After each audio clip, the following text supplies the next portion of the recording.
Hi மரபணு சொந்தங்களே, நிறைய இன்ட்ரெஸ்டிங் டாபிக்ஸ் பார்த்துக்கிட்டு இருக்கிறோம். அந்த வரிசையில் தடுப்பூசிகளால வருதா ஆட்டிசம் அப்படின்ற அந்த கேள்விக்கான விடைய இந்த வீடியோல தேடிடுவோம். என்ன காரணம் ஆட்டிசம் வர்றதுக்கு அப்படின்னு தெரியாம இருந்த நேரத்துல சில தடுப்பூசிகளால தான் வருது அப்படின்னு ஒரு கருத்து ஆழமா மக்கள்கிட்ட பதிய வைக்கப்பட்டிருக்கு. இது எதனால ஆரம்பிச்சது அப்படிங்கிறத இந்த வீடியோல பார்த்துடலாம்.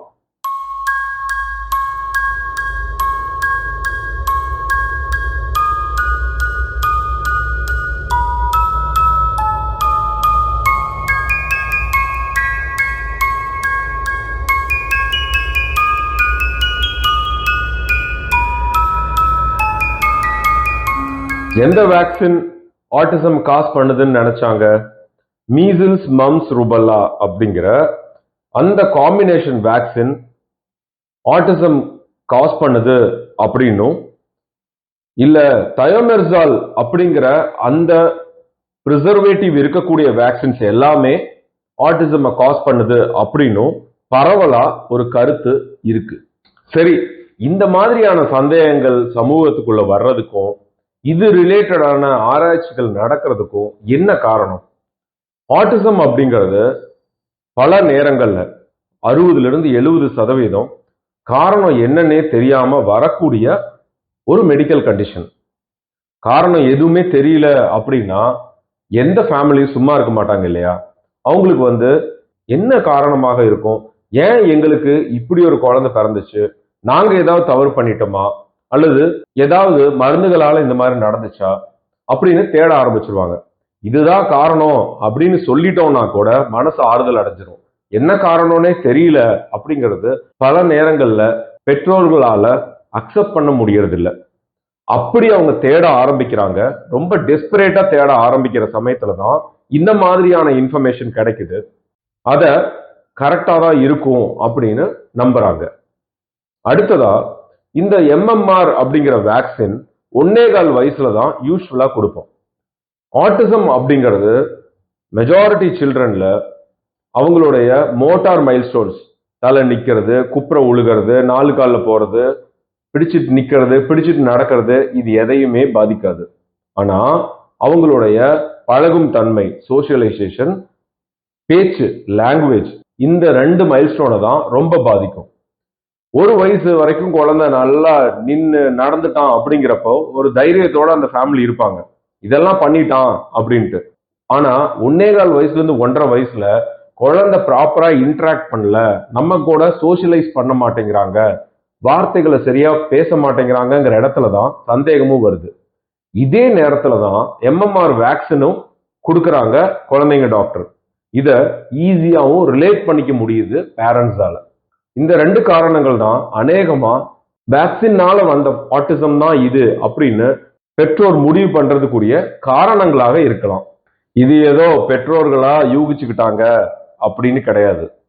இந்த குழப்பத்துக்குரிய விதை ஆண்ட்ரூ வேக்ஃபீல்டு போட்டது.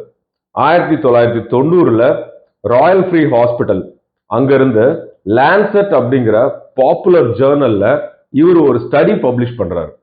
அந்த ஸ்டடியில மீசில்ஸ், மம்ஸ், ருபல்லா இதனுடைய வெளிப்பாடுகள் ஆட்டிசம் பாதிப்புடைய குழந்தைங்களுடைய குடல்ல இருக்கு அப்படின்னு அவர் பப்ளிஷ் பண்றாரு.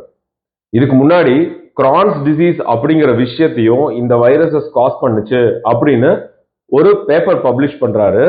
அது ஏத்துக்கப்படல. அதுக்கு அடுத்ததா இந்த ஆர்டிகிளை அவர் பப்ளிஷ் பண்றாரு. இவர் ஸ்டடி பண்ணது 8 ஆட்டிசம் பாதிப்புடைய குழந்தைங்களை மட்டும்தான். இதை வச்சுட்டு ஒரு ஸ்டடி பண்றாரு. இதனாலதான் இது நடக்குது அப்படின்னு அவர் அங்க லான்செட் ஜேர்னல்ல பப்ளிஷ் பண்ணிடுறாரு. இன்னைக்கு சொல்றோம்ல, இவ்வளவு மீடியா இருக்கு, சின்ன சின்ன விஷயத்த கூட பெருசு பண்ணிடுறாங்க, எந்நேரமும் பிரேக்கிங் நியூஸ் போட்டுட்டு இருக்காங்க அப்படின்னு 1990லயே இது நடந்திருக்கு. இப்படி ஒரு ஸ்டடி பப்ளிஷ் ஆன உடனே அதை மீடியா கையில் எடுக்கிறாங்க, பொலிட்டிஷியன்ஸ் கையில் எடுக்கிறாங்க, parental support groups for autism, அவங்க லாயர்ஸ், இவங்க எல்லாருமே இந்த பப்ளிஷ்டு ஸ்டடிய ரொம்ப பெருசா பேசுறாங்க, எல்லாருக்கும் கொண்டு போய் சேர்க்கிறாங்க. 15 வருஷங்கள் இத பத்தின டிபேட்ஸ், இத பத்தின கன்ஃபியூஷன்ஸ் நடந்துகிட்டே இருக்கு. 2005ல லான்செட் ஜேர்னல் இந்த ஸ்டடி வர்த்தான ஸ்டடி கிடையாது, இதுல ஃபாலோ பண்ண மெத்தட்ஸ் சயின்டிபிக் கிடையாது, வந்திருக்கிற ரிசல்ட் உண்மையானது இல்லை அப்படின்னு உணர்ந்துட்டு அந்த ஆர்டிக்கிளை ரிட்ராக்ட் பண்ணிக்கிறாங்க, திரும்ப எடுத்துக்கிறாங்க. ஆண்ட்ரூ வேக்ஃபீல்ட் மேல American medical association disciplinary action எடுக்கிறாங்க, லீகல் ஆக்ஷன் எடுக்கிறாங்க, இப்படி ஒரு தவறான ஸ்டடியை பப்ளிஷ் பண்ணதுனால. 1990 2005 வரைக்கும், ஏன் அதுக்கப்புறமே கூட நூற்றுக்கணக்கான ஸ்டடிஸ் இந்த வேக்சினேஷன் ஆட்டிசம் இது ரெண்டையும் கம்பேர் பண்ணி வந்துருச்சு. எதுலையுமே தடுப்பூசிகளால ஆட்டிசம் வருது அப்படின்னு ப்ரூவ் பண்ணவே இல்லை, எல்லாருமே அதை டிஸ்ப்ரூவ் பண்ணியிருக்காங்க. அடுத்த controversy, thiomersal containing vaccines. Vaccines contaminate ஆகாம இருக்கிறதுக்காக இந்த காம்பவுண்டை யூஸ் பண்றாங்க. இது எத்தில் மெர்குரி அண்ட் தயோசாலிசிலேட், இந்த காம்பினேஷன். இதனுடைய அளவு ரொம்ப ரொம்ப ரொம்ப குறைவு. ஆனா இதை எப்படி ஆட்டிசம் காஸ் பண்ணுது அப்படின்னு ஒரு முடிவுக்கு வர்றாங்க அப்படின்றதுக்கு பின்னாடி இருக்கிற கதை ரொம்ப சுவாரஸ்யமானது. நிறைய கெமிக்கல்ஸை ஓஷன்ல கொட்டுறாங்க, அதுல நிறைய மெர்குரி காம்பவுண்ட்ஸ் இருக்கு. அதை ஃபிஷ் எல்லாம் சாப்பிடுது, அந்த ஃபிஷ்ஷை மனுஷங்க சாப்பிட்றாங்க. மெர்குரி கான்டென்ட் அதிகமா இருந்த ஃபிஷ்ஷை சாப்பிட்டவங்களுக்கு நிறைய நியூரலாஜிக்கல் ப்ராப்ளம் வர்றதை பார்க்குறாங்க. இதை அப்படியே கொண்டு போய் தயோமெர்சால் கண்டெய்னிங் வேக்சின்ஸையும் ஆட்டிசத்துக்கும் ஃபிட் பண்ணிட்டாங்க. அங்கேயும் mercury central nervous system problem வருது, இங்கேயும் மெர்குரி ஆட்டிசம் வருது அப்படின்னு டைரக்டா ரிலேட் பண்ண ஆரம்பிச்சிட்டாங்க. அங்க அன்கண்ட்ரோல்டு அளவுகள்ல மெர்குரியை கொண்டு போய் கடல்ல கொட்டுறாங்க, இங்க ரொம்ப கண்ட்ரோல்டு அளவுகள்ல ரொம்ப குறைவான டோஸ்ல அந்த மெர்குரிங்கிறது வேக்சின் கண்டாமினேட் ஆகாம பார்த்துக்குது. இதுலயும் எந்த சயின்டிபிக் ப்ரூஃபும் இல்லாம மக்கள் நம்ப ஆரம்பிச்சுட்டாங்க. சரி, மெர்குரி காம்பவுண்ட் இல்லாத ஒரு வேக்சினை கொடுத்துடலாம், MMR கொஞ்ச நாள் ரிட்ராக்ட் பண்ணிடலாம், கொடுக்காம இருக்கலாம், இதுக்கப்புறமாவது ஆட்டிசம் குறையுதான்னு பார்க்கலாம் அப்படின்னு பார்த்துருக்காங்க.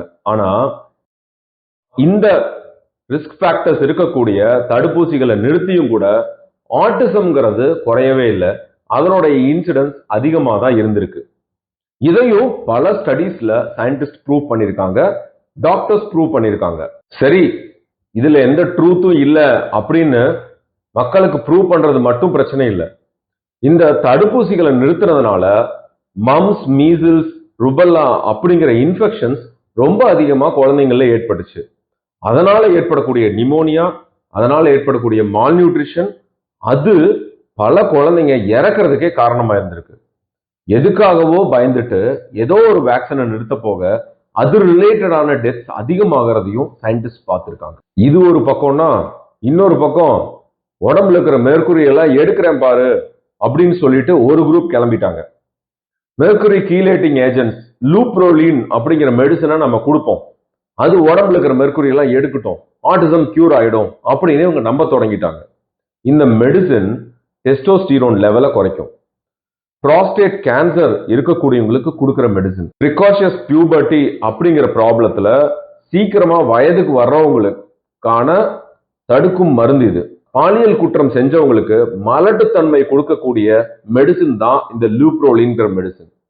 எதுக்கோ பயந்துகிட்டு இப்படி ஒரு மெடிசனை குழந்தைங்களுக்கும் கொடுத்துருக்காங்க. சரி, தடுப்பூசிகளுக்கு இவ்வளவு கேள்வி கேட்ட குரூப் இன்னொரு side electromagnetic therapy, aroma therapy, hyperbaric oxygen therapy அப்படின்னு சயின்டிபிக்கா எந்த ப்ரூஃப்மே இல்லாம பல ட்ரீட்மெண்ட் ஆப்ஷன்ஸை இந்த குழந்தைங்களுக்கு ட்ரை பண்றாங்க, ட்ரை பண்ணிட்டும் இருக்காங்க. இவ்வளவு நேரம் நான் சொன்னதுலயே உங்களுக்கு புரிஞ்சிருக்கும்னு நினைக்கிறேன். தடுப்பூசிகளுக்கும் ஆட்டிசத்துக்கும் எந்த சம்பந்தமும் இல்லைங்க. இதை நம்பி இதுக்காக எடுத்த முயற்சிகள்னால ஏற்பட்ட காம்ப்ளிகேஷன்ஸ் தான் ரொம்ப ரொம்ப அதிகம். ஒரு ஊர்ல ஒரு குளம் இருந்துச்சான், அந்த குளத்துல ஒரு சொட்டு விஷத்தை ஒரு ஆளு கலந்துட்டு போயிட்டாராம். ஆனா அந்த ஊர்ல இருக்கிற ஆயிரக்கணக்கான பேர் சேர்ந்து கூட அந்த ஒரு சொட்டு விஷத்தை அந்த தண்ணியில இருந்து எடுக்க முடியலையா. இதே கதை தான்.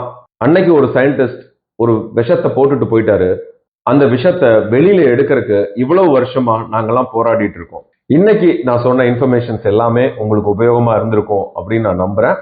மீண்டும் அடுத்த வீடியோல சந்திப்போம். நன்றி நண்பர்களே, வணக்கம்.